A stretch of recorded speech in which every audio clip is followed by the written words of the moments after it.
tunajitiisha sasa katika uweza wako na mamlaka yako, na katika zile kanuni ambazo Bwana umeziachilia kwetu. Tuko tayari kukaa katika hizo zinapoachiliwa kutoka katika kibao chako kupitia Roho yako Mtakatifu. Nasi Baba tunakushukuru kwa kuwa umekuwa mwaminifu kwetu. Tunakaa mbele zako sasa, ukatusikizishe katika jina la Kristo Yesu. Tunaomba ukafungue masikio yetu ya rohoni, yale atakaoweza kukuelewa wewe katika yale unaosema nasi. Tangu asubuhi umekuwa unasema nasi. Asante kwa neno lako ambalo umedhihirisha uhai wa neno lako linavyotakiwa kuishi kwetu. Tumekuwa tukilitamka, tumekuwa tukilinena, lakini tulishindwa kulidhihirisha. Asante kwa ajili ya mjoli wako ambaye Bwana umemtumia siku ya leo kutukumbusha na kutujulisha ya kwamba neno ni hai na limebeba uzima ndani yake. Neno si la kusomwa tu, neno la kutendea kazi ili kuweza kudhihirisha uwezo wake. Na kwa sababu umekusudia sasa kuingia katika hatua ya kudhihirisha uwezo wako, ndio maana umetuletea neno hilo, ili kupitia neno lako tukaishi katika uzima huo uliobeba udhihirisho wa uhalisia wako katika uzima kwenye neno lako. Asante kwa kuwa ni mwaminifu, na ni katika jina la Kristo tunajiweka wakfu sasa katika haya unaokwenda kuyaleta mbele zetu. Roho Mtakatifu kasimame kwenye nafasi yako, nitumie kama chombo tu nisiyejua na kuweza, lakini ukaniwezeshe na kunijulisha ili niweze kutamka. Asante kwa uaminifu wako, nami najiweka wakfu sasa mikononi mwako katika jina la Kristo Yesu, na kanisa lako pia naliweka wakfu mikononi mwako katika jina la Kristo Yesu, nikiomba na kushukuru, na wote tuseme amen. Shangilia Bwana kwa makofi.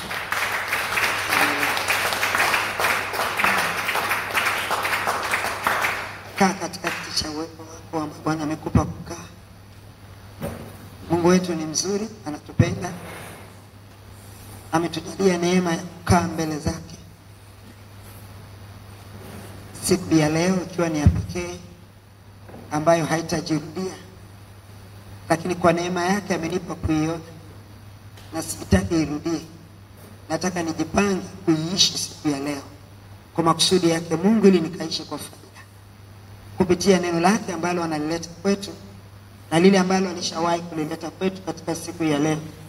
Tangu tulipoiona siku, Bwana amekuwa akisema, amesema na moyo wako tangu ukiwa nyumbani kwako, na hata amesema na wewe mimi tangu tumefika hapa, na hata sasa amesema pia hata katika kusifu na kuabudu, na bado anaendelea kusema. Sasa anakwenda kusema kupitia neno lake. Naamini kwamba Bwana ana neno kwa ajili yetu, kututoa tena hatua na kutuingiza kwenye hatua nyingine. Wacha tukae kwenye utukufu wake utakao tuwezesha sisi kupokea na kutendea kazi. Basi namshukuru Mungu katika nafasi hii tena amenipa siku ya leo. Hichi ni kibali ambacho sikustahili, lakini amenipa neema, nami nashukuru kwa kunistahilisha katika yale ambayo amekusudia yapitie kwenye kinywa hiki, yafike kwetu. Na wewe aliyekupa neema ya kufika leo, basi neno ni la kwako na neno ni la kwako. Amen. Tunasoma tunalokwenda nalo ambayo linaitwa, tulianza wiki iliyopita, utukufu wako uende nasi. Utukufu wake Mungu uende nasi, kwa sababu katika maisha yetu ya wokovu hatuwezi kutembea pasipo yeye na pasipo utukufu wake. Musa alimwambia, wewe usipodhihirisha ya kwamba uko na sisi, kwa manake tusipoona utukufu wako, usitutoe mahali hapa, maana ukitutoa mahali hapa tunaenda kufa, kwa sababu hatuna safari bila wewe, na wewe ndio uliyebeba utukufu. Maana tunapokuwa na wewe, utukufu wako utakaa na sisi. Kwa hiyo Musa akamwambia, wewe umesema kwamba mimi nimeiona neema yako. Najua ni swali la kumuuliza. Biblia inatuambia kwamba tumeokolewa kwa neema. Mpaka nikauona wokovu, ina maana niliona neema aliyoisema kupitia wokovu, ndio maana nikaokolewa.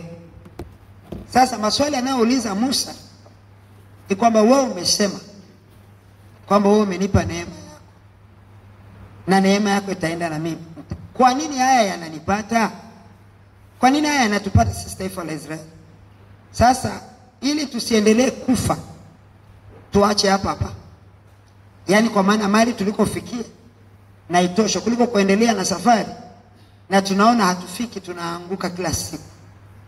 Sasa sisi tunasitisha safari, ila kwa neema yako uliyosema iachilia kwetu, itakapodhihirika kupitia kinywa chako, tutaendelea na safari. Kuna wakati unahitaji kusikia tamko la Mungu utakapotoa la kwako. Musa alipoona vitu haviendi, uache kulia leo, uwe ni mtu aliyejua kwa nini na kwa sababu gani yuko wapi. Urudi pale mahali alisema yeye. Si alisema tumeokolewa kwa neema? Na sasa mbona mimi sioni hiyo neema? Hata kama nilikuwa nimekosea, hiyo haimhitaji mtu mwenye haki sana. Inahitaji mtu ambaye ashaingia ndani ya neema hiyo, kwa maana yake alishaokoka. Kama nimevuruga na sijui nimevuruga wapi, basi ndio nimwambie Mungu sasa hilo. Ndio aniambie umekosea hapa, ndio maana hiyo neema yangu hiyo. Sio kulia. Bwana Yesu asifiwe. Sio kulia. Na wakati tambua haki yako kama mwana wa Mungu ni ipi. Kwa hiyo kama kuna mahali ulienda makosa, na ili yeye aweze kusema na wewe, anataka atambue wewe umetambua nini.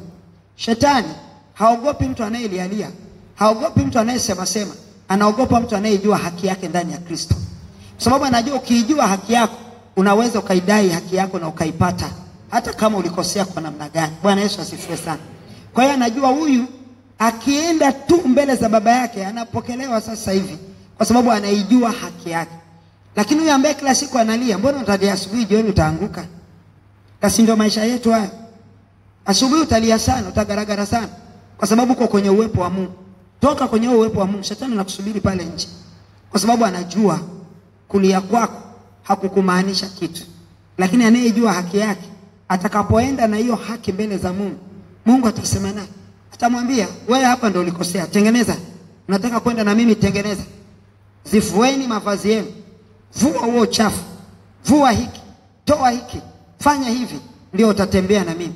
Hiyo neema ya wokovu ambayo unataka kuiona ni kweli ipo na ndio iliyokuokoa.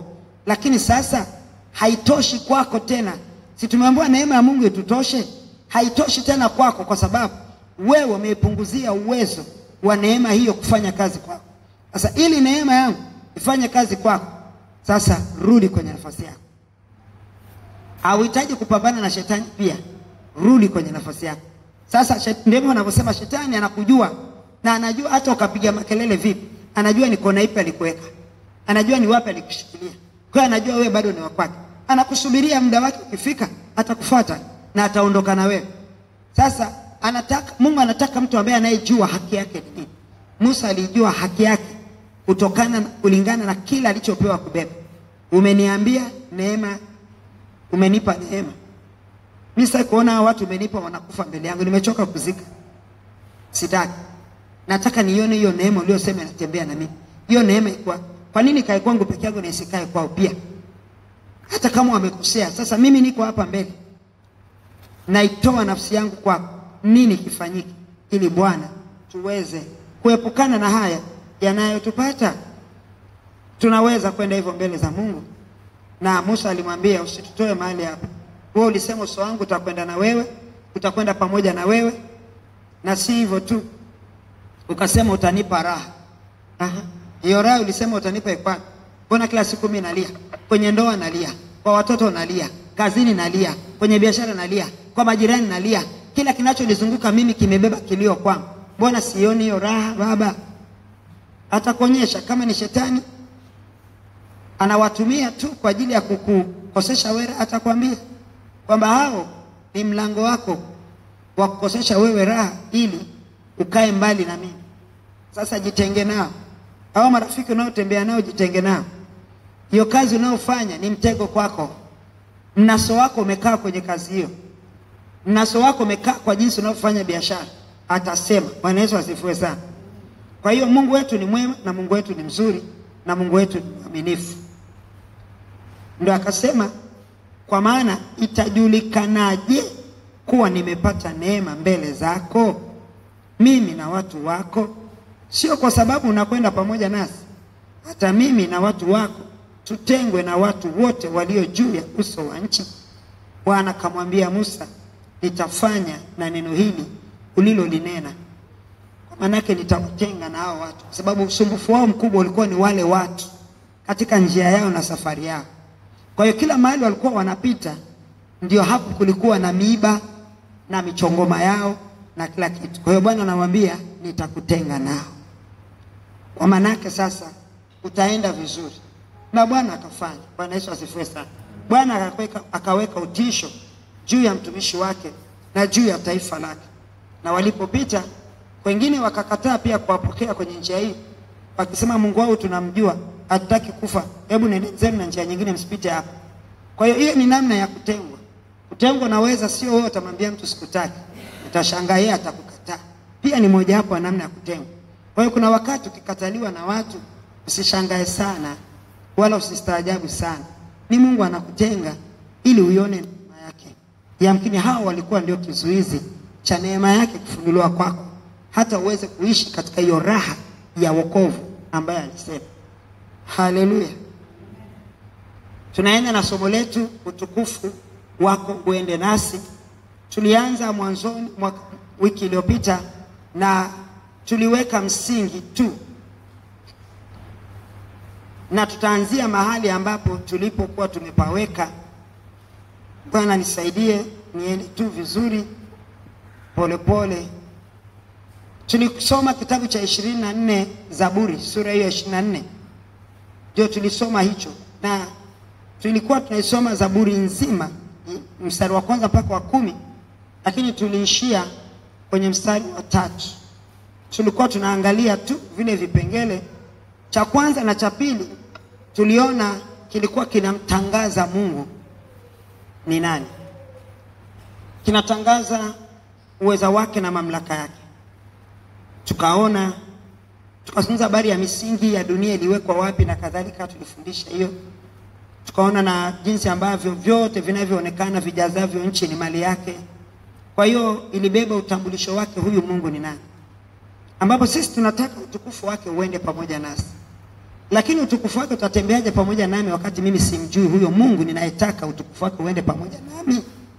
Ndio maana tunajifunza kwenye Zaburi 24 kwamba itusaidie kumjua huyo Mungu tunayetaka kwenda naye, kwa maana tunayotaka utukufu wake ukae nasi. Maana utukufu wake ni mzuri sana kuutaka na kwenda nao, lakini utukufu wake unaweza ukageuka balaa kwako usipokaa vizuri na yeye huyo aliyebeba utukufu huu. So ndio maana tunaona kwamba wiki iliyopita tuliangalia hicho kipengele cha kwamba huyu aliyetangazwa na utukufu huo alikuwa ni nani? Mungu. Yeye ni Mungu aliyeumba vitu vyote, na katika vyote ambavyo alivyoumba, vinavyoonekana na visivyoonekana, katika hekima yake kama tulivyojifunza, tukaona misingi yake ameweka kwenye bahari, mahali ambapo uweze weka kitu kikasimama. Hata mimi ambaye ni mwanadamu nimeumbwa bahari iko hapo, twaenda kuogelea, lakini bado siwezi, yani sina uwezo wa kutembea kwenye ile bahari mpaka nikafika hatua fulani ninayoitaka mimi. Kuna mahali nitashindwa nguvu, lakini Mungu amesimamisha dunia yake kwenye bahari, ndio ameweka msingi wake hapo. Alafu akathibitisha misingi yake ya bahari kwenye mito inayotembea. Mto hausimami, mto huo unatembeaga. Lakini ili kuonyesha kwamba uweza wake ni wa kipekee, na yeye ni Mungu asiyepigiwa mahesabu ya akili ya kibinadamu, mahali panatembea ndio yeye anathibitisha msingi. Na msingi unatakiwa ukiwekwa usimame mahali hapo ili dunia iwepo. Lakini msingi wake upo, lakini unatembezwa na mto, na mto unavyokwenda katika mkondo wake ndio anathibitishia hapo. Na anathibitishaje? Kwa sababu dunia inazunguka. Kwa hiyo katika ule mzunguko una mkondo wake wa jinsi ambavyo unavyozunguka, hata uweze kutembea kwa jinsi ambavyo yeye alikuwa amekusudia, na misingi yake ikabaki pale pale vile vile. Maana dunia inazunguka juu ya ule msingi uliosimamishwa. Lakini katika ile mito, maji ya mito, hiyo mito ndio inayozungusha hiyo dunia, lakini ikiwa Yaani katika ule na sasa nasema nini? Si mna hizi zina kwenye mambo ya shuleni, si wana dunia wameizungusha, kuna ball wametengeneza kama mpira fulani, wameandika Afrika, bara la Afrika liko hapo, bara la Ulaya liko hapo, bara sijui la Asia liko hapo, bara la huko Marekani liko hapo. Wanaionyesha dunia ilivyo, lakini wakaionyesha imeshikiliwa, kuna masikio yameingizwa pale, alafu kisha ikashikiliwa hivi. Yale masikio yanaruhusu ile nini, dunia kuzunguka kulingana na mzunguko wake, lakini kuna msingi umesimama pale chini. Lakini sasa dunia inazunguka yenyewe, msingi kwa imesimama. Hao waliochora, nikisema hivyo si mnanielewa nasema habari ya nini? Kwa hiyo waliotengeneza hicho walichukua ramani kutoka katika uumbaji wake Mungu. Kwa hiyo msingi unabaki umesimama. Dunia inatengenezwa na mto unavyoenda. Bwana Yesu asifiwe sana. Kwa hiyo tunaona jinsi gani ambavyo Mungu alitangazwa na kuonekana uweza wake unapita ufahamu wa kibinadamu. Lakini tulipofika kwenye mstari wa 3 ndio tulifika hapo, ndio tukawa tumeachia hapo. Mstari wa 3 ikawa tunaulizwa sasa, nani anayeweza kupanda katika mlima wa Bwana? Na ni nani atakayesimama katika patakatifu pake? Ni nani anaweza kapanda kwenye huo mlima wa hekima hiyo, alafu aweze kumuelewa Mungu katika hekima yake inavyofanya kazi, aweze kuielewa hiyo hekima ya Mungu? Nani anaweza kupanda hapo? Maana yeye anakaa juu mlimani na hekima yake inakaa juu pamoja naye. Hekima yake imepita hekima zote. Kwa hiyo kwa maana hekima yake Mungu imevuka mipaka ya hekima ya kibinadamu. Soma mpaka upande juu ya vitabu vyote huku duniani vilivyoandikwa. Bado vitabu hivyo viliandikwa kutoka kwenye akili ya mwanadamu. Lakini tunaposema kwamba ni nani atakayepanda kwenye mlima mtakatifu, ni nani atakayevuka hivyo vitabu vyote vilivyoandikwa na wanafilosofia, vilivyoandikwa na wanatheolojia, vilivyoandikwa na wanasayansi, vilivyoandikwa na wana mathematics, sijui kwa Kiswahili hesabati, sijui kitu gani. Nani atakayeweza kupanda vitabu vilivyoandikwa na wanafizikia? Nani atakayeweza kupanda hivyo vitabu vyote ambavyo ndio vitumbua watu? Mimi nasema hivi kwa sababu kwa hatua niliyosoma kwa upande wangu mimi sijasoma sana huko kwenye masomo hayo ya huko duniani ya kutaka kwenda kuwa daktari ama nini, lakini nimesoma huku kwenye teolojia. Lakini nilifika mahali nikaona kama teolojia inanichanganya akili. Kwa nini nione inanichanganya? Sasa sijasema ni mbaya, nataka kufundisha hekima ya Mungu, ndio maana nasema hivi. Nikaona inanichanganya akili kiasi ambacho kuna siku sitaisahau. Kuna kitu nilikuwa natengeneza, yani kuna somo nilikuwa naandika, alafu nikarudi kwenye kazi ambazo nilizifanya za huko nyuma wakati nikiwa chuoni huko. Nikarudi kwenye somo ambalo nilijifunza kwenye ngazi ya bachelor ya degree. Kuna kitu nilikuwa naona na kinaweza kikajifaa pale. Si ni mimi ndio nilicreate hiyo nikaandika. Sasa ile kazi niliyofanya mimi, kuna kitu kinaitwa course paper. Kwa hiyo mimi nilifanya nimetoka kutoka kwenye ufahamu wangu. Nikaona hichi kinaweza kikanisaidia. Nilipokileta hapa sasa kwenye hiyo hekima inayosema sasa kwenye huo mlima mtakatifu, unajua saa hiyo niliona kama kuna mtu amekuja akachukua maji ya moto yaliyotoka jikoni akamwaga kwenye ubongo wangu. Nikasikia kama nachanganyikiwa. All of a sudden nikajikuta kwamba nimepoteza ufahamu. Nimetangulia kusema, sijasema teolojia mbaya.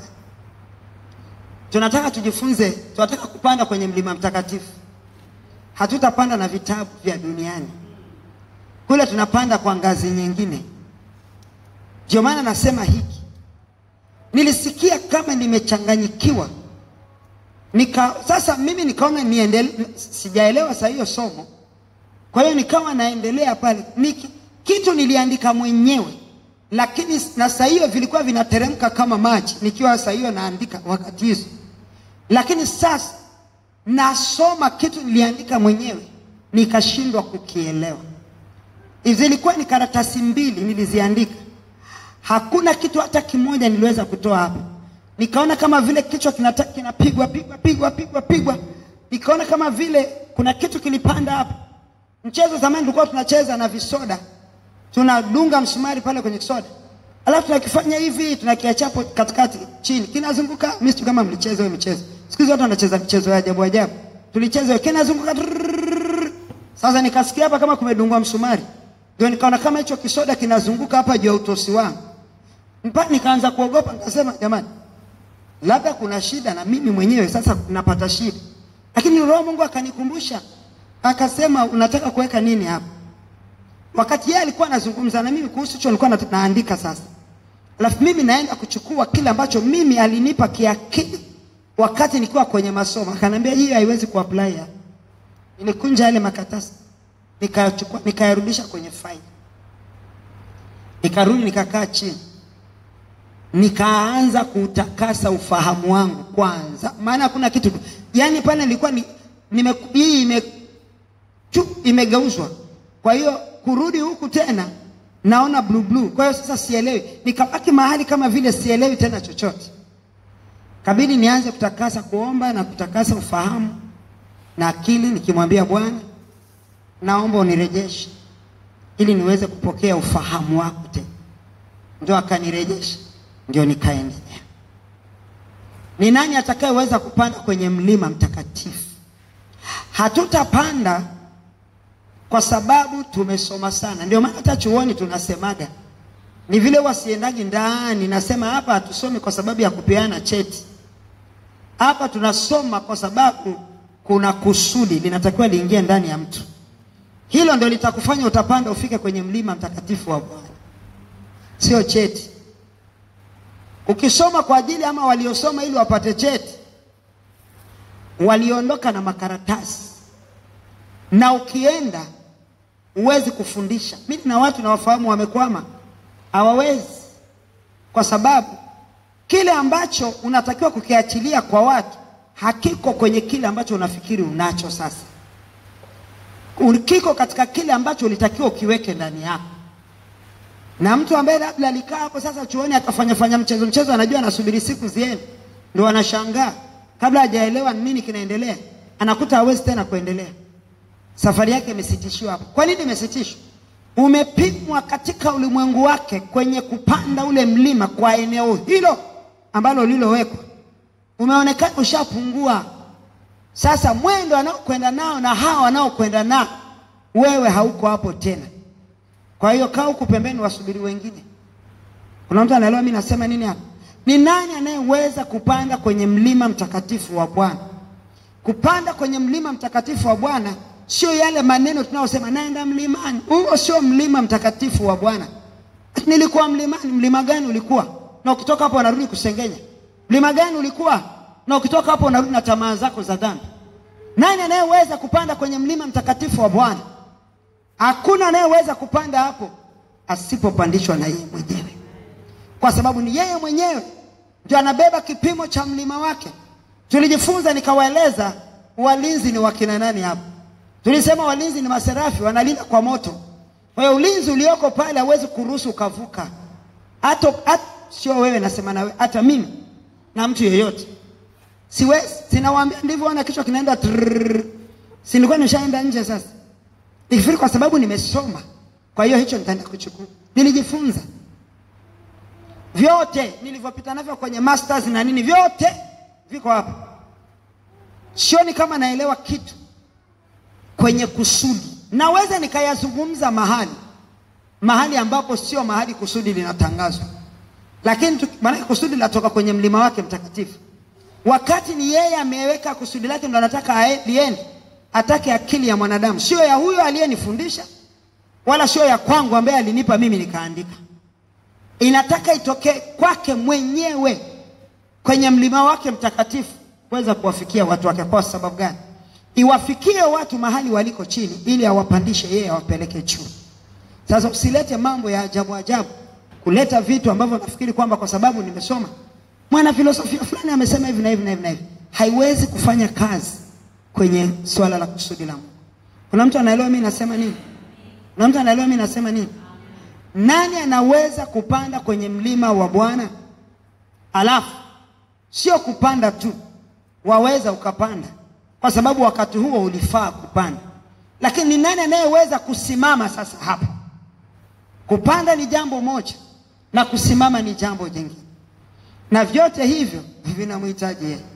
Kuna waliopanda wakafika, lakini walipofika pale, kabla hawajaelewa nini kinaendelea, hawakuelewa walivurutwaje wakarudishwa chini. Lusiferi ni mmoja wao. Alipanda mpaka kwenye mlima mtakatifu, akawa ndio anayesifu na kuabudu mbele zake Bwana. Lakini siku ambaye hakuelewa ni nini kinaendelea, alijikuta hana uwezo wa kukaa kwenye mlima huo tena. Alipanda, akawa aliumbwa kwa kazi hii, lakini alijikuta kwamba hawezi tena kukaa hapo. Hivyo ndivyo ilivyo kwetu sisi wanadamu. Tuondoke kwenye wokovu uliokaa kwenye behewa la nje. Kwenye behewa la nje huwezi kuona patakatifu, na huwezi kuingia patakatifu, na huwezi kuingia hapo patakatifu pa patakatifu. Kwa hiyo tunaposema sasa habari za mlima mtakatifu wa Bwana, tunazungumzia habari la pazia la hekalu lilipopasuka, likatupatia sisi kanisa kuwa na access, nafasi, uwezo wa kupenya malango ya behewa ya nje, malango ya behewa ya ndani patakatifu, na kupenya kuingia patakatifu patakatifu, mahali ambapo hakuna aliyekuwa anaweza kuingia wakati ule wa Israeli. Maana hapo ndipo mlima wa Bwana, ndio sanduku lake lilikuwa linakaa. Ndio mahali alipotengeneza, akimwambia Musa atengeneze hapo patakatifu patakatifu pakae kwa namna hiyo. Hakuna mtu anaweza kapanda hapa. Achana sahihi. Mtu kwenye madhabahu ya Mungu panapojulikana patakatifu patakatifu, mtu anaenda kufanya zina alafu anakuja kusimama hapo bila kuogopa. Alafu na madhabahu bado inampokea. Naweza ikampokea kwa muda fulani akitakiwa kubadilika. Lakini ikifika wakati muda wake umeisha, hata jua amevurutwaje akarudishwa chini. Na akirudishwa chini, amerudishwa chini kikweli. Yaani ikisema kurudishwa chini, amerudishwa chini kikweli. Ikisema kurudishwa chini, nina maana kwamba hawezi tena, hataweza tena kufanya yale alikuwa anaweza kufanya alipokuwa pale juu. Hataweza. Kwa sababu uwezo wa kuyafanya hayo ulikuwa hautokani na yeye. Ulikuwa unatokana na ule uwepo uliokuwa katika eneo hilo ambalo wewe umepandishwa. Hamjanielewa bado? Ndio mnitazame vizuri. Uwezo wa kufanya chochote ambacho mimi naweza kufanya kama mtu ambaye niliyookoka na nikafanya vizuri, whether nahubiri na nikahubiri linalotokana na yeye Bwana, whether naimba, whether naomba, whether nashauri, whether nafanya chochote kile ambacho ni kwa ajili ya Bwana, sio mimi nitaweza kufanya, ila nitafanya kwa sababu niko kwenye eneo husika. Uwepo wa mahali hapo ndio unaniwezesha mimi sasa kufanya kwa hadhi ya mahali hapo. Sio kama kwa sababu mimi niliomba nikafunga nikaomba. Bwana Yesu asifiwe sana. Sio mimi. Na sio hata mimi hapa nikiondoka hapo nitasikia mahubiri yangu hapa. Hayatatoka hapo. Hayatatokana na hapo. Kwa sababu saa hiyo siko hapo. Sio mimi tu, hata wewe pia utajiona wewe mwenyewe na utaanza kujiuliza, wewe unayehubiri na wewe unayeimba, mbona sasa mimi siwezi kuimba tena? Mbona sasa siwezi? Yaani unashangaa, mbona nilikuwa nikija tu kwenye Biblia nikianza kusoma andiko naanza kusikia vinatembea, ni naweza kuandika. Mbona sasa inabidi nianze kusoma sana? Sipo. Nitakueleza leo kwamba hichi ninachozungumza na maanisha nini. Sababu ndio tunataka tutoke hapo leo, kabla tujafika huko mbele. Kumbe sipo mahali hapa. Sasa kama siko mahali hapa, siwezi kupanda mlima wa Bwana na siwezi kusimama hapo. Kusimama ni kusimama kwa maana niweze kutekeleza yale yanayonistahili kufanya. Kama ni kwenye wokovu wangu, niweze kutekeleza yale yanayonistahili mimi katika wokovu wangu, lakini nikiwa hapo kwenye huo uwepo ambao ndio uliobeba kiwango cha wokovu wetu. Sasa leo katika hili ninalolizungumza linadhihirisha hichi ninachosema, kwa sababu sisi ni kanisa, sisi ni watumishi, sisi ni wahubiri ambao ndio sisi na hivyo.